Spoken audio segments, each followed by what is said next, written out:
Hello guys, so today I'm at Dunbarton and Lee from Dunbarton, this is where I stole my Audi R8, Lee from Dunbarton has very kindly lent me a car, and today I'm going to make a little bit of a different video with it, so hopefully you enjoy that.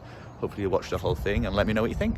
So this is the car, BMW 1M. Looks absolutely great in this white colour with those lovely multi-spoke wheels which are exclusive to the 1M. Unfortunately they've got a little bit of brake dust on them today, but that's because I've been having quite a good go in it. The iconic M kind of gill in the side. Wing mirrors off the BMW M3, the E92, which brings me on to a few other things. Most of the drivetrain on this car is actually off the BMW M3, the E92. The brakes, the rear axle, the suspension, making this car a fantastic chassis, a fantastic driving experience. The engine is not from the E92 M3, it's actually a 6-cylinder turbocharged engine. So this was the first ever turbocharged proper M car, and this is a proper M car. We'll come more onto that later. So it's the engine from the M135i. It's also a 1 Series, but this is a little bit more of a special 1 Series. If you come down low, you can see that this car's much wider and much more aggressive than the normal 1 Series. Something else you might notice is the number plate. Some say it says F40, like the legendary Ferrari F40. Others say it says Fatty. I'll let you be the judge of that. So having a look around the back, you can notice those 4 tailpipes. And 4 tailpipes were standard on the 1M. However, these are not the standard pipes. I'll come on to that a little bit more later on and let you hear the exhaust system on this car. Look in the back also, you've got the M badge. It doesn't say 1M, it just says M. But that's still a nice touch. Taking a quick look at the interior, I must apologise, it's a little bit messy because I've been using it for a few days. You can see that my jacket has covered the Alcantara seats in fluff, but never mind. So these are the bucket seats that this car has, and these did not come as standard with the car. They were an extra add-on, quite a lot of money. I'll explain those a little bit more when I'm driving along. Then you can see just quite a nice stripped back interior, a good place to be, a nice place to drive a good car. So you can see that this car is one of only 450 that were ever delivered to the UK, which makes it quite special actually. It's not like M2s etc. now, which are made in their thousands. One of only 450, which means it should keep its value for quite a few years to come. Okay guys, so now you join me from inside the BMW 1M. At the moment we're just cruising along, but later on I'll take it to some nicer roads and we'll go for a bit of a blast. But for now, let me just give you some initial impressions of what it's like to be in here. I mentioned the BMW M Performance seats earlier that you can see that I'm sitting in. And the issue was at the time with this car, you could only order it with orange stitching. And it came with the standard seats, which obviously this doesn't have. These have been fitted afterwards. But these M Performance seats came with white stitching, and a lot of people might find that annoying that the doors and the dash etc. were trimmed in orange, however the seats were trimmed in white. But Lee, who owns this car, has had the entire seat re-trimmed in orange to make it exactly as he wants, and which is a very nice detail actually. And then this steering wheel here, which I'll show you close up, has been re-trimmed in Alcantara, but it's still got the 3-colour contrast M Performance stitching, which is a really nice touch. And the first thing you notice when you grab hold of this steering wheel is it's a thick steering wheel. And to begin with, you might think that's a bit weird, but once you get on the B roads and you really get to know the car, it's actually really nice to have something thick to hold on to, especially when this car gets a little bit lively at the back end, and believe me, it does. Otherwise, in here, it's quite basic. It's very stripped out. As I mentioned, this is a proper M car, and for that reason there's no unnecessary weight etc. in here. There's one cup holder which is actually quite difficult to use given the position of the armrest. On the dash, where you'd probably have, I don't know, some sort of controls on a normal 1 Series, it's just blanked off because this car is just stripped back to basics. Pretty much its only option is the sat-nav that this car has. It was available without a sat-nav and you just get a kind of compartment up there instead. But other than that, all you could pick on this car was the colour. It only came in 3 colours. This is Alpine White. Another colour was Valencia Orange. You can see the seat belts and the stitching are actually in Valencia Orange. That's a nice touch. But only 3 colours available: white, black and orange. Which kind of reflects, this car is no fuss. You're not going to spend days and days at the BMW dealership deciding what colour to get it in, what colour to get the calipers, etc. You just wanted the car because it was a great car. And there's no denying that the ride is quite firm in this car, but of course, as I mentioned, it has the M3 suspension. It's much wider, much lower than the normal 1 Series, and it's set up to be a performance car. It's got grippy Michelin tyres, wide wheels, everything that makes it just that little bit less comfortable on the public road. And then the given addition of the bucket seats, which remove the comfort of the standard seats for sure, but it's worth it. It's definitely worth it. It's very engaging. It feels alive. You feel connected to the car all the time. It doesn't matter. I mean, obviously you've got to take it easy over potholes, etc., as with any car, but on a good road it feels absolutely fantastic. That brings me on to the gearbox. It's a 6-speed manual gearbox, which is very special to this car. A lot of cars today have dual clutch gearboxes, automatic gearboxes, and a lot of them benefit from it as well, but there's no harm in going back to a good old-fashioned manual. And this is a very good one. It feels precise. You feel engaged with the gearbox, exactly what it's doing as you change gear, which is very nice. It's not a gearbox out of a 1 Series like you might think. In terms of practicality, livability, usability, this car, it's great. It's a BMW, it's a 1 Series. It has an enormous boot, it's got space for 4 people. I don't know if anyone's ever sat in the back, but they could if they wanted to. The MPG, I've actually got no idea. The problem is with this car, it encourages you to be a little bit of a hooligan, especially around town. You suffer from that in terms of the fuel economy because you're accelerating from junction to junction, obviously responsibly, but you do see the fuel needle go down. But it's not terrible, it's not absolutely unusable, and it's got these bucket seats are heated, which is amazing. It's got great air conditioning, push to start, which is a nice feature, makes you feel a little bit like you're in a race car. The sat nav, I'll be honest, I've not touched. You know, this is 2020, I just use Waze on my phone, but I'm sure in its time, back in 2011, it was groundbreaking. So under the hood, I mentioned a little bit earlier, it's the engine from the M135i, and it produces something like 335 horsepower. But don't let that make you think that this is just a refettled, reworked 135i.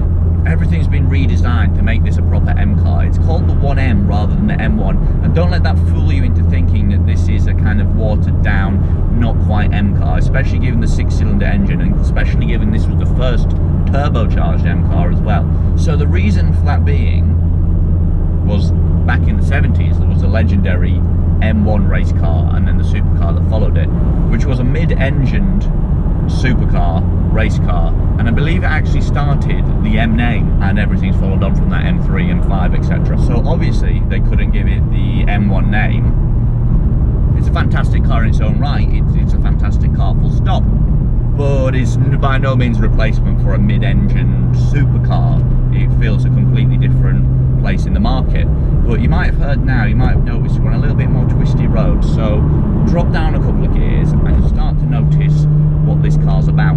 And before we do that, there's a little button on the steering wheel which says M on it, and that is the sport mode, which livens up the throttle response and really wakes the car up. And I definitely recommend having it in this mode. Once you've got used to it, I'd recommend having it in this mode basically whenever it's not wet, because the car's really alive. It feels like it's ready to pounce at all points. You don't really notice that it's turbocharged. It's always loaded, ready to fire, ready to blast down the road or out the corner. It's fantastic.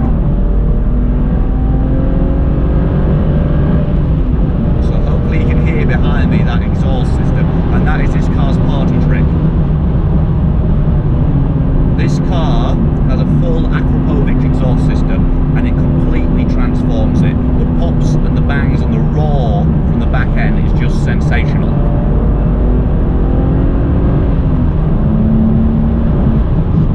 Okay, so I mentioned the M button. There's another button up here, which at first glance looks like it's to turn the traction control off. It actually has 2 functions. If you press and hold it, it turns the traction off, and I really wouldn't recommend that unless you're very at one with the car and you're ready also to pay the bill if you put it in a hedge. However, it has another function called MDM when you just tap it once, called M drive mode, which reduces the traction control and stability control and allows you to let the back end out a lot more easily if you want to slide it around corners, etc. It's a bit damp today, so we're not going to have too much of a go with that, but I'm definitely going to give it a little rip down these B roads now and let you hear that exhaust system.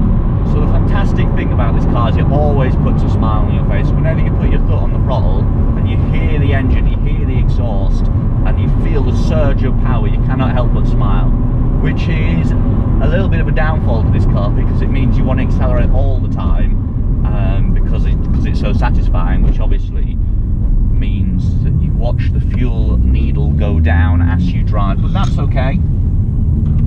This is a car to be enjoyed.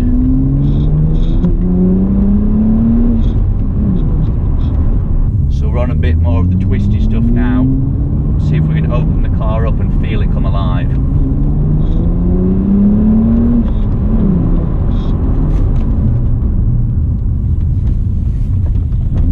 Brakes are good, although I've heard that on a track day, for instance, they can get a little bit hot and not work quite so well. So that's one thing to watch out for if you're ever planning on tracking a car like this. Any M car from this generation is maybe think about having the brakes changed. You can really feel the way the car grips around the corners. I think it's a combination of the tyres, the width of the car, but also the shortness of the wheelbase really makes it come alive around the corners. It grips sensationally. Gives you so much confidence in the abilities of the car. Let's just take it easy around this junction and then give it a little bit just to hear that exhaust.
Now that we've pulled over, you can really hear that Akrapovic exhaust system burbling away.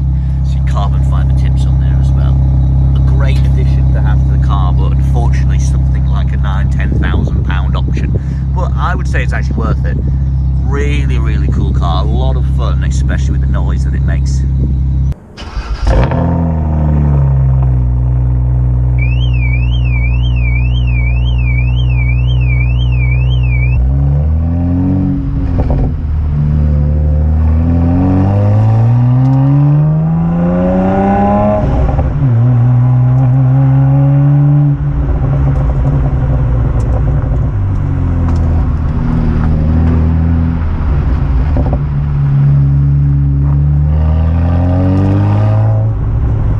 By chance in front of me there is Lee from Dunbarton's other car, which is an M135i. So you can just see, I won't look too close, but you can just see that this is a little bit more aggressive looking than that, although they do share the same engine. However, this engine's been completely reworked. So there we go, guys. That was the BMW 1M, an absolutely fantastic car. So much fun, a little pocket rocket, a proper M car as well. Great on the B roads, great day to day as well. I would really recommend owning one of these. And actually, this one is for sale here at Dump Barn. So if you want this one, or if you want a different one, make sure to take a look.